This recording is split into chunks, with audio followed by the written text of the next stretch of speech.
Well, he wanted to say that he would stay with her till the end. How could he ever compare to that adamantite-tranked adventurer, who was both a noblewoman and Renner's friend? Still, he had to comfort the princess somehow, so he racked his brain. Maybe his intentions were conveyed well enough, because Renner's expression suddenly changed. It was back to her normal gentle smile. I'm fine, Climb. Never mind that, Brain-san has important matters to attend to, does he not? Ah. Then, Your Highness, Climb. The timing is about right, it's time for me to say goodbye. I apologize, but I will have to leave now. What was this sudden development? Climb could not understand what Brain was thinking, so he asked a question. Where are you going? I plan to challenge the Sorcerer King in single combat. I'd most likely lose, but I should be able at the very least cut down one of his subordinates. Brain took off the sword he kept by his waist side, threw it towards Climb, and said, I'm returning this. Wah. What are you talking about? The only one fit to wield this sword is the one who inherited Stranoff-sama's will. Brain-san. Oi, I told you back then, didn't I? I am not inheriting his will. First of all, this is one of the national treasures, right? It's not befitting someone as lowly as me.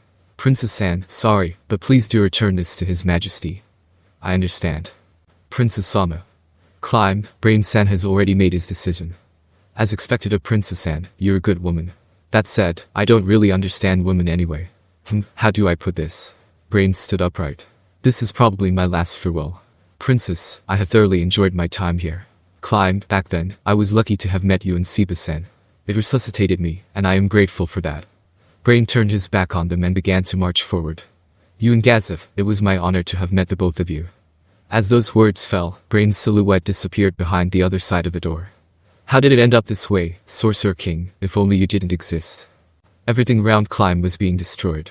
Everything other than what was most important to him had been taken away, and even that might not be long for this world. Her time was running out.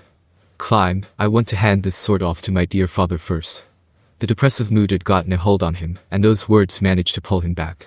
Indeed, until that moment came, he had sworn to give his all to her, to save the woman who had saved him, to serve the person most important to him. Say, that, this. The sounds coming out of Renner's mouth did not match the atmosphere of the room just then at all. Can I hold the sword for a moment? Okay, yes. After he handed over the sword, Renner drew it out. It is quite heavy. Renner handed the sheath to Climb. The blade of the razor edge was honed and could cut through armor like paper. Before Climb could say it's dangerous, Renner began to wave the sword around in the air. Climb was a little shocked.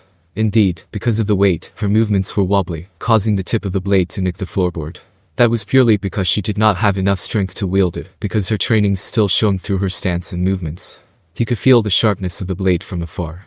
If a man without experience were to swing this sword around, he would not have been able to make the sword gleam the way it did in her hands. I'm not too suited for this. No, not at all. I believe that if you train more, you should be able to win against me in a duel. You jest. Plus, it is unlikely that I will ever hold a sword again. Renner sheathed the sword after Climb passed it to her and handed it back to Climb. Now then, let us head to my father's side, but before then. Renner looked at herself. I need to make some preparations. Brain and Gloss walked through the empty streets of the capital. Usually these streets would be bustling with life, yet today not another soul could be seen. Everyone was hiding in their homes out of fear for the Sorcerer King, but Brain knew that would not bring them salvation. Brain was around Renner for long enough to know that the Sorcerer King had no reason to not destroy the capital. However, if someone were to ask him how can we be saved, he would not know how to respond.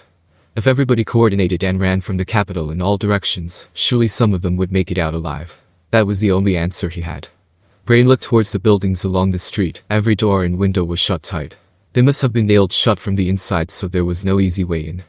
Now, behind those doors there must be a few suicides or even entire families dead. It was impossible for that to not be the case. Rumors had already conveyed the terror inflicted by the Sorcerer King's army. He thought about how this situation could be turned around if the gods were willing. If every citizen in the capital could rise up for vengeance, though it would be useless, it would probably give the enemy a good scare. But for that to happen, someone had to unite the people under one banner. If it were the princess, she could probably achieve it, but she did not seem like she wanted to make such a move. If it were not me here, but him instead, would things have turned out differently? Perhaps. He knew very well that they did not have any chance of victory in a battle. Brain saw it in his eyes when he led the army of 400,000 away. Yet he could not look past the 0.01%, no, the 0.00001% or even 0.00001% chance that they could win.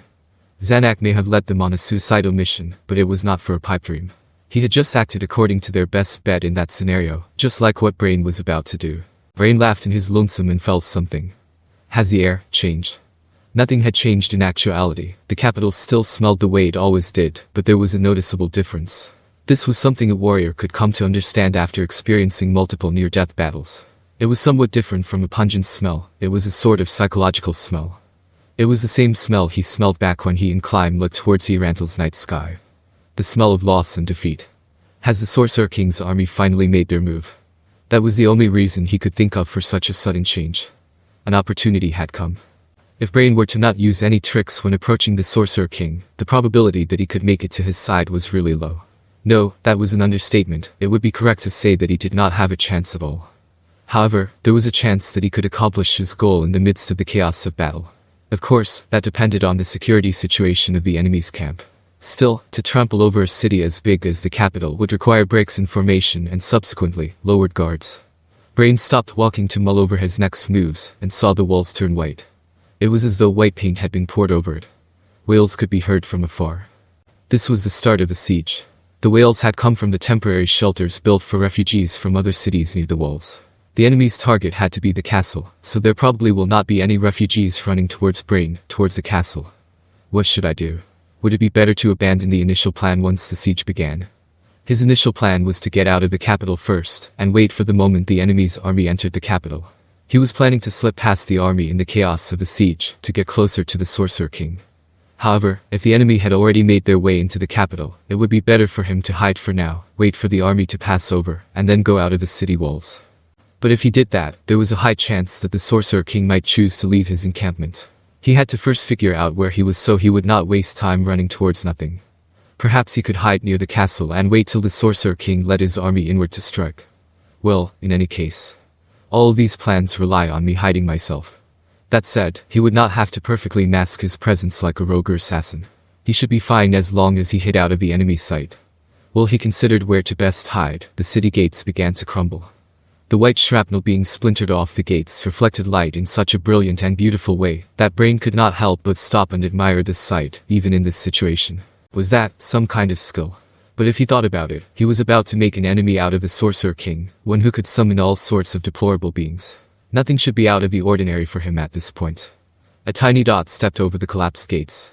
It only appeared tiny because it was so far away. Adjusted for perspective, it must be a giant compared to the average human. Even though it had stepped over the threshold, no soldiers were rushing over to stop it. There could only be one reason why. They were all dead. Brain's entire body began to shudder. That had to be a super monster or something. The being's figure slowly began to increase in size, its stride slow and steady. Brain's expression became contorted. This was a being with overwhelming physical strength, so his speed should be on par.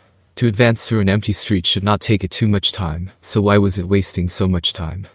Ah, indeed. They had already breached the capital's defenses, so the ensuing massacre should be easy for them. They could take as much time as they want. It was then not strange for the enemy to be at ease.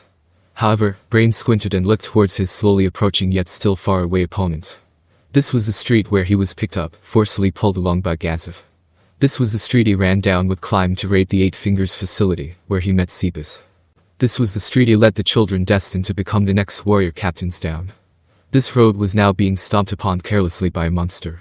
The road Brain had walked down with everyone he held dear was being stomped on. Unforgivable.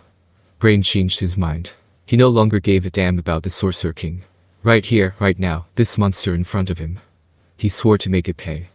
The children under Brain's protection had already left this place. Have they made it out safely, I wonder? They were like seeds he had sown for the future, the source of his calm. Perhaps, there was a 0.01% chance, no, a 0.0001% chance that one of them would grow up to become powerful enough to rival the Sorcerer King. These pipe dreams of his further improved his mood.